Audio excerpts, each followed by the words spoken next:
Ça va? Bonjour à tous. On va commencer. But don't worry, I'm not gonna present everything in French. But I think I want to make a point that if you were a French speaker or an English speaker, and imagine I was the side, and then suddenly I was kind of like switching between French and English, but not in a very complete way. It feels like the side is broken, right? And of course, as devs, we're no, it's not a bug. It's actually a problem by the problem of the content editor, right? But that's not what your users would think, right? And I think we're actually coming to a point where it's really harder to make an excuse of not making sure that you have a 100% multilingual website. And of course, before I start, amazing bunch over here. I want to thank the sponsors. And did I press? There's no screen recording. Right. For today's talk, we're going to go through a few things. We're going to talk about the challenges and scenarios that multilingual sites face. And then we'll go through the things that we need to know, the things that we need. And we'll go through quickly a round of demo. Right? And in this demo, we're going to try to cover as much features as possible and translate the demo site as best as we can.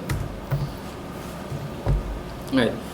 So many of you who has worked on multilingual sites, I hope that most of you would face probably these three typical scenarios.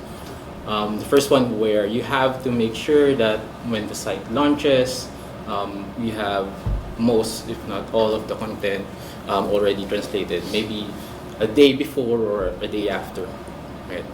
Second scenario is that you add a new language, and you have to make sure that that new language, the content has been translated for that new language as well. And the third scenario is that you keep on adding new content, you keep on updating new content. I want to make sure that the other versions are also correct, up to date, right? Becomes more of a problem later on when maybe you have 4 languages in there or 5, maybe not so much when you only have 2.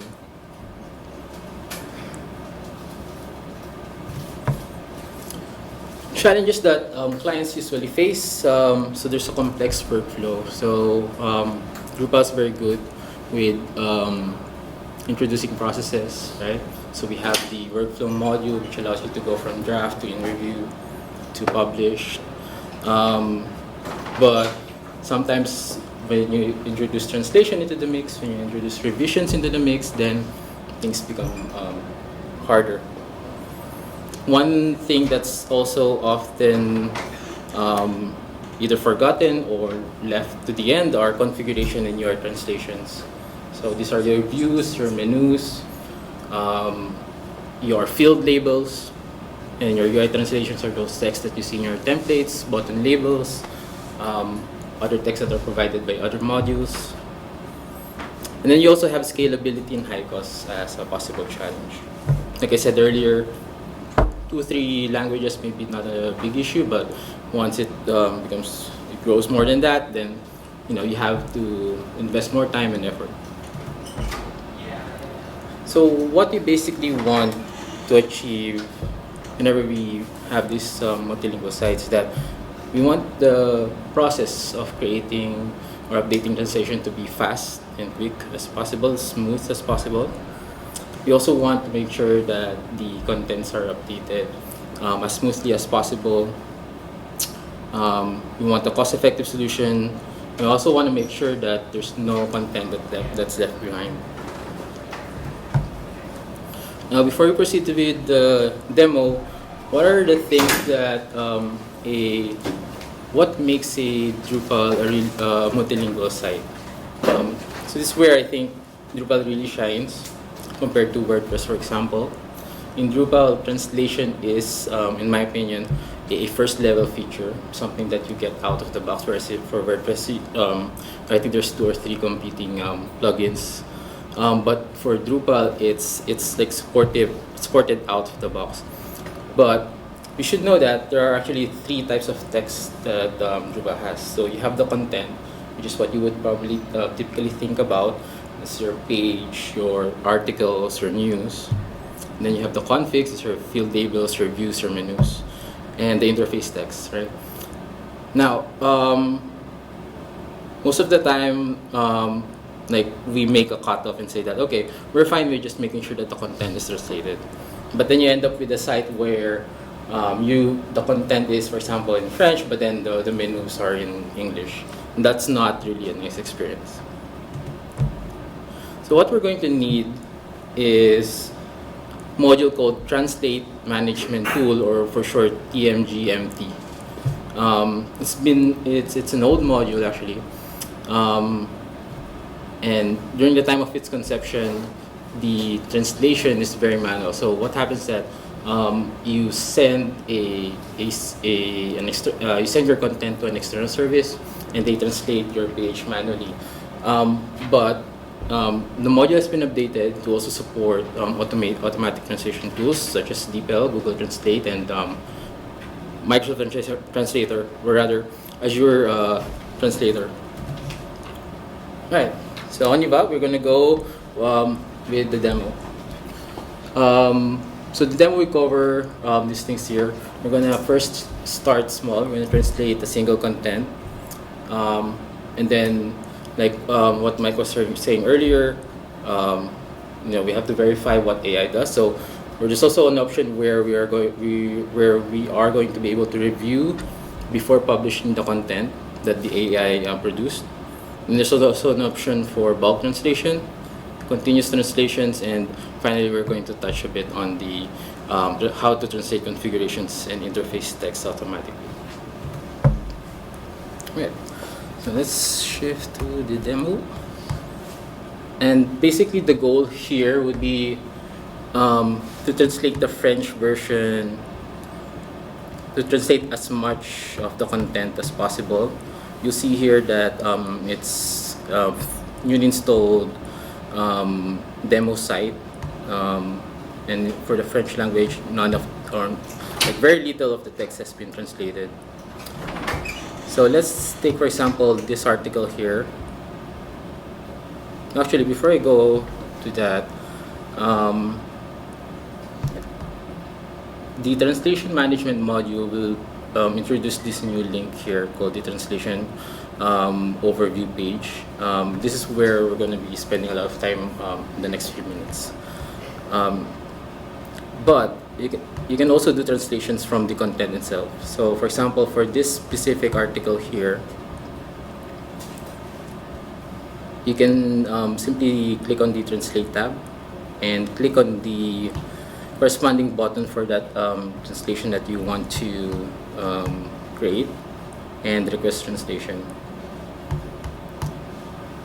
So I've configured this site to have 3 different providers. So for the Microsoft, I think my API key has expired. So we're going to be using DeepL.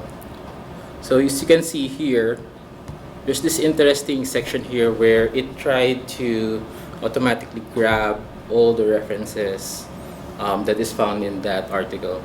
So Drupal is very good at keeping relationships, keeping entity references, images, terms, and stuff like that.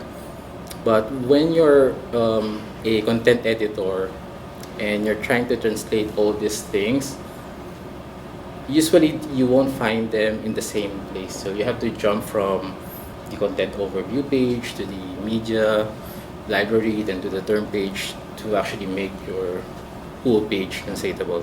So what this module does is that it tries to derive everything, and all I have to do right now is just make sure that they're all also added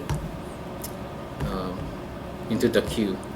And when all that's done, I just need to hit submit. Now typically for a normal person, this would probably take anywhere from 5 to 10 minutes. But as you can see here, the translation is very quick. So if we look at the actual page now, go to French, you see now that everything's been translated. So that's a simple use case. But what if you want more control and you want to make sure that you get a chance to see what the AI came up with. So you can configure your provider to not automatically accept the translations. So in this case, I'm going to just do the same things, but instead of selecting DeepL API, I'm going to select this other provider. They're exactly the same. They're using the same API keys. The only difference is that one has been configured to automatically accept the translation, and the other is not.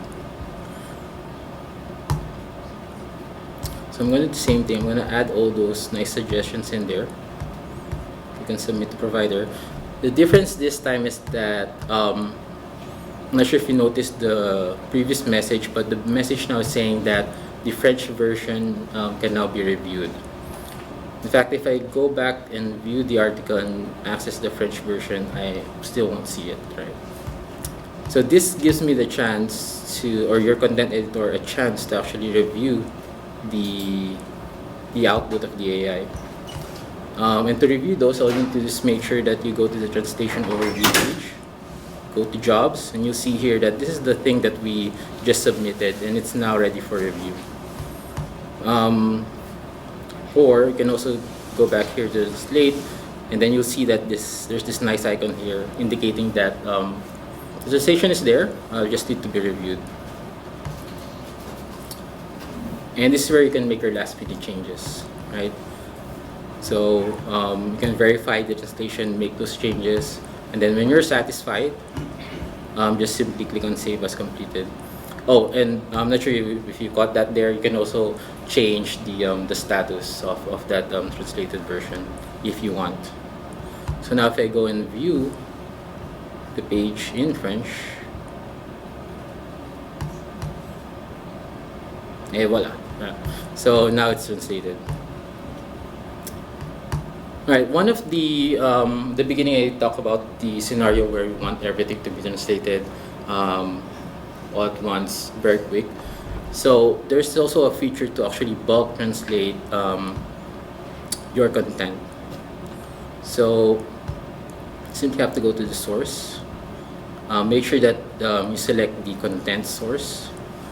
From this dropdown, you can actually select all those 3 different types of text that I was talking about earlier: content, configuration, and interface text. So we're gonna just select content, and then for the content type, well, yeah, let's select everything. And then for the target language, Francais, and then click on the request translation. Oh. And again, it's going to suggest all those suggestions, all those references. So imagine if you have to do this one at a time. It's gonna take you a good hour or two. And if you have thousands of content, then it's gonna definitely take you more. But because we're using AI, we should be finished, in a matter of minutes, provided that things go well.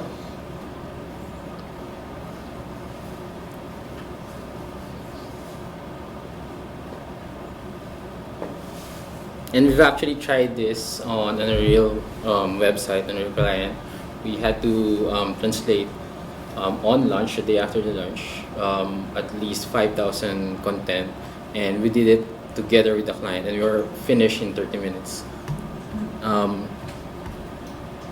So I'm just gonna go quickly look at the messages. I don't see anything, any failures or any sort of issues. So if we go back to the home, go back to the French site, you'll see now that our articles and our recipes have been translated. Now, of course, there are still those small text in there, like the placeholder here, the menus, this block, right? This text here are not yet translated, and that's because they're not content. That's what we're going to try and translate next. But before I proceed, so far, are there any questions? Yes, Brian? How do you find the quality of the translation? Um, Do you find student needs to go in and clean up a lot of the stuff? I would say it varies. Most of the time, it's pretty decent. You probably have to adjust, especially if you want to set the tone differently. You probably adjust one sentence or two. But most of the time, the results is decent. Like what Mike was saying earlier, always verify what the API returns. But I think if you need something in a pinch, I think the AI translation is quite good. So this module, this is another translate module where if you have Google Translate, but there's a free version and there's a paid version. Can you use your Google API account? Because you can actually kind of increase the quality of the Yes, yeah, translation. yes, you can. So when you're adding the providers, you'll have a chance to select which providers on your case Google, and you'll be able to enter the corresponding API key. Is there something identifying, like, as a content editor, that certain content was translated by AI versus by human? In terms of content quality checks. So we had the same requirement with the previous client. So what we did is we created a custom view to actually differentiate translations that were translated by a person and translations that were done by the AI. But out of the box, there is a way, but it's not as it wasn't as obvious. If you go to the translation, if you go to sources here, there's this checkbox here, but if you actually go to the article itself and go to the the revisions. Where am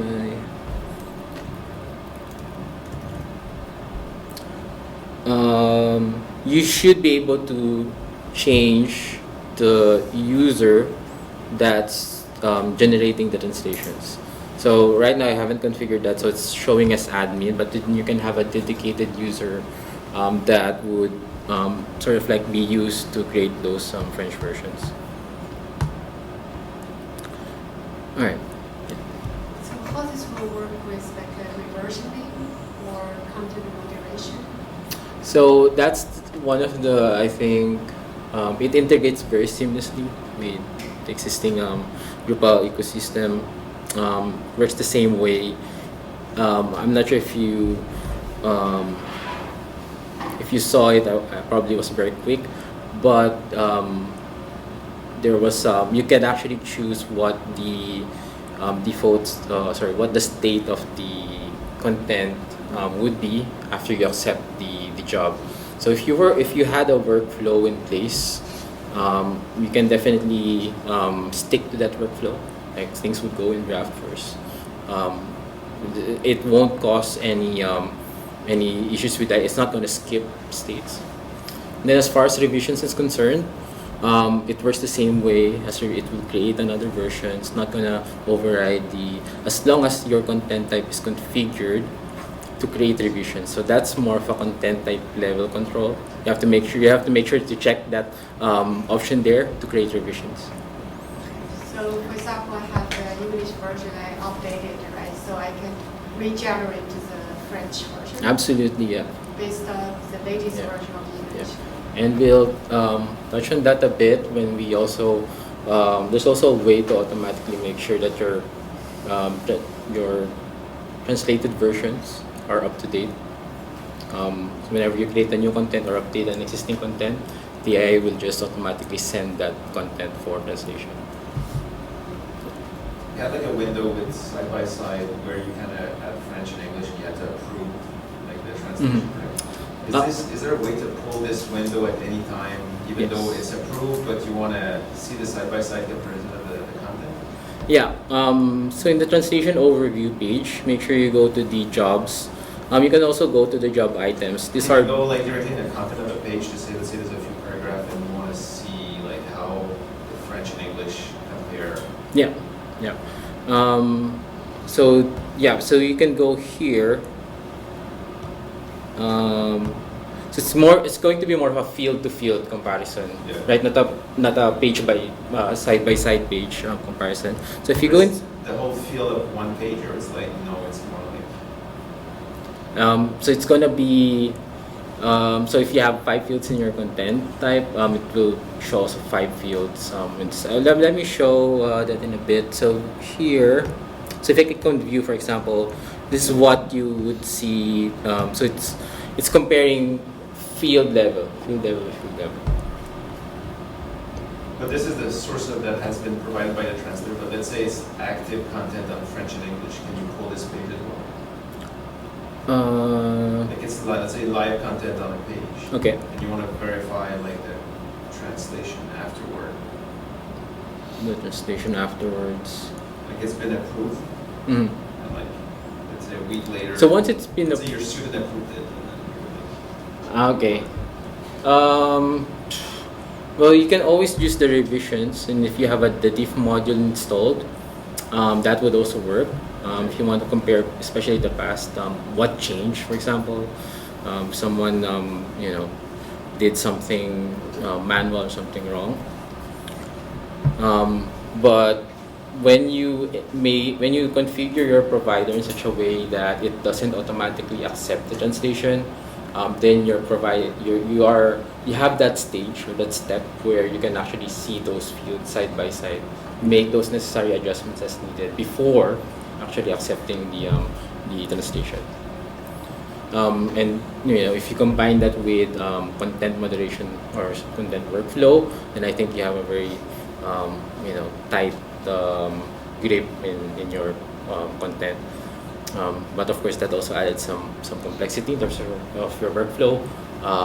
Like we've had clients, I had projects where they want all this workflow in place, but then it's the same person that does the content writing, the same person that does the reviewing, and also the same person that does the publishing. So you have to kind of like make sure that at least what you're doing is really going to be used in the correct way. One last question. So I know you use a provider, for example, like Drupal, as you were showing. Mm-hmm. Is there a way to provide, let's say, feedback back to the provider in a sense to improve quality of translations? Or, for example, let's say you, in your specific business context, a specific term or whatever is translated in a certain way, rather than what you would normally throw into like Google Translate, like not a one-to-one translation. Is there a way to provide, like, improve that? Not for automated translation, not yet. So in the past, I don't know if you remember those companies like Lingotech. So they started out manual. So at least then you can provide, some additional requirements, some additional context, some additional instructions. But as it is right now, this tool doesn't allow you to provide any feedback or additional instructions to the AI. And maybe, talking about referring to Mike's previous talk, maybe it's something that might be a good improvement where you can also send the style or the tone that you want. Yeah. All right. So let's start from the top, right? So we have this placeholder here, and we have this label. Actually, let me go to French. Quick question, what type of text, based on the 3 that I gave you, what type of text would be this search by keyword ingredient dish? Is it content, is it interface text, or is it config? Right? Okay. So see, that's the problem, right? If you were the maintainer of the site, would you easily know where to find and how to translate this text? It's not going to be that easy. But with the translation with the GMT module, just I go to translation, I can just go here, go to sources, and try something out. Like if I go to local, for example, and I search by, let's say,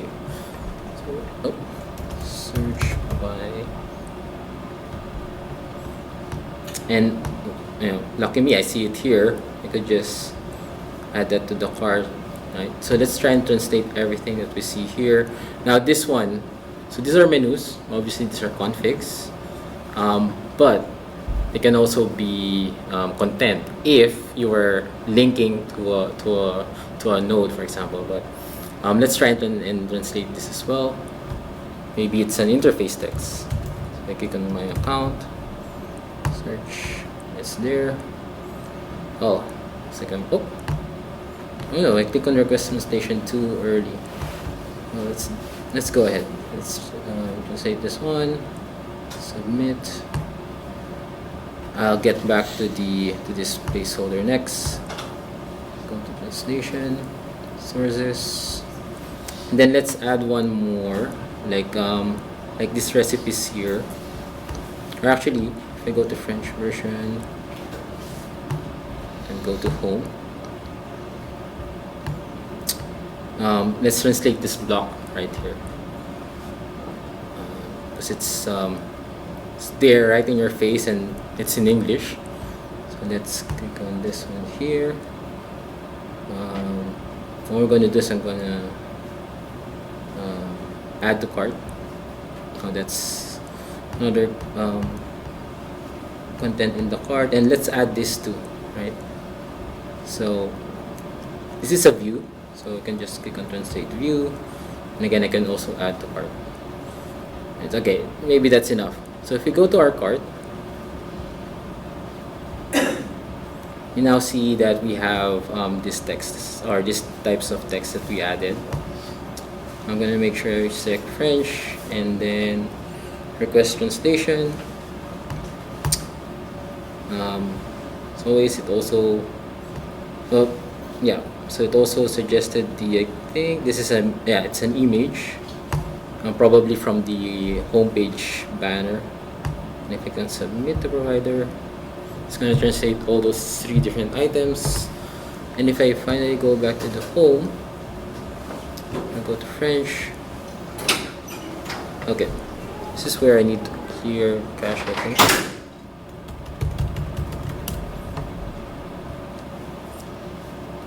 And refresh. And as you see now, the placeholder has been translated, my account has been translated, the homepage block has been translated, and even the view has been translated. So as a developer, right? So when you're developing, sometimes providing those config translations, providing your module translations, they become they usually go to the something that you think of last, right? Since you're focused on the feature, then suddenly before you know it's already launched. Your views has not been translated. This is one thing that I think you can always introduce in your step. You don't have to go for a paid account. Get a free DeepL API key.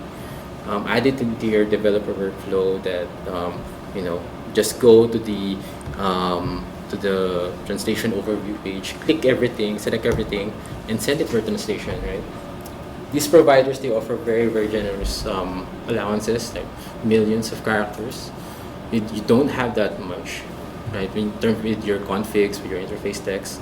So I think it really just would improve the full developer workflow. It's going to make your QA happy, and it's definitely going to make your users happy. All right. I think another thing I want to show is the continuous translation. So this is where you continue to add content, or you update your content. The way it's done in the past, that everything's manual. You have to go and make sure that you go to the translation tab, update the various languages, or add if it's not yet there. But with continuous translations, you don't have to worry about that. Sure, you probably want to make sure that the content is correct, but at least it's now more ingrained or more embedded into your flow. So let me just enter some test content and some images here. Maybe this one. Um,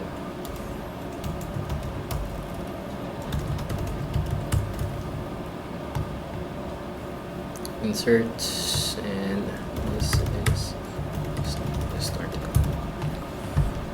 Alright, let's just publish this one, and let's come up with some new tags.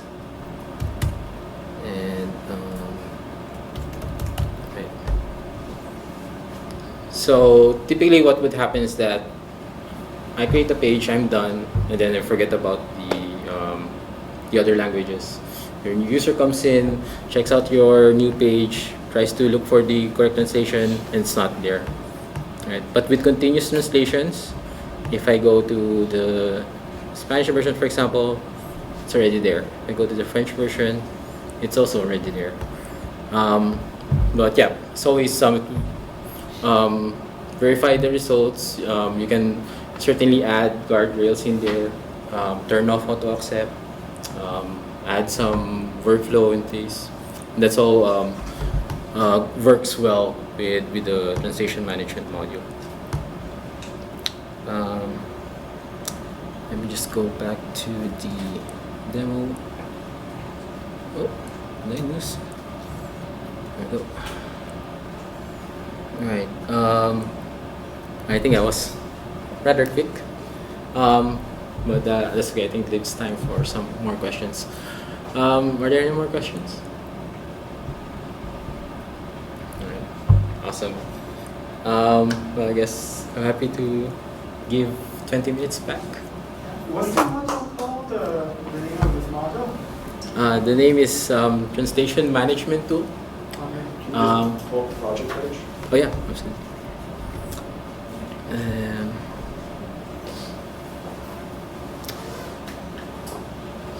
And at the bottom, towards the bottom, you'll see various providers.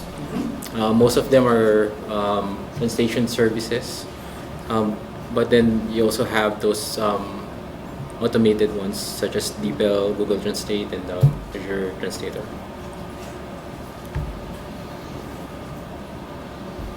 This is a great tool. I love how it finds all the fields and elements. It seems really practical. Good stuff. Thank you. Thank you.